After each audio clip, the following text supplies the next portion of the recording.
দুর্নীতি রাষ্ট্রের সবচেয়ে বড় শত্রু। দুর্নীতি শুধু অর্থনীতি ক্ষতি করে না, এটি রাষ্ট্র প্রতিষ্ঠানকে ভেতর থেকে ক্ষয় করে এবং জনগণের বিশ্বাস ভেঙে দেয়।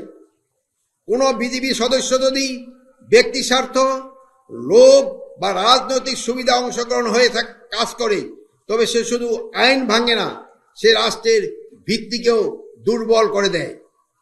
বিজেপি সদস্যরা কোনো রাজনৈতিক দলের বাহিনী নয়, কোনো স্বার্থম্বেশী গোষ্ঠীর রক্ষক নয়। এটা রাষ্ট্রের নিরীহ জনগণের ট্যাক্সের টাকায় বেতনভুক্ত সরকারি কর্মচারী। আপনাদের কেউ যেন কখনো কোনো বেআইনি আদেশ, কোথাও স্বার্থান্বেষী এজেন্ডা বা কোনো পক্ষপাতমূলক কর্মকাণ্ডে অংশ না হন। সাহস মানে শুধু বিপদের মুখে দাঁড়ানো নয়, সাহস মানে অন্যায় আদেশকে না বলা, অন্যায়কে প্রশ্রয় না দেওয়া, জুলুমের বিরুদ্ধে অবস্থান নেওয়া, মজলুমের পক্ষে কাজকে দায়িত্ব পালনে ন্যায়সঙ্গত পন্থা অবলম্বন করা এবং নিজেকে সঠিক পথে অটল রাখা। সততা, নৈতিকতা এবং বিবেকেই হবে আপনাদের সবচেয়ে বড় পরিচয়।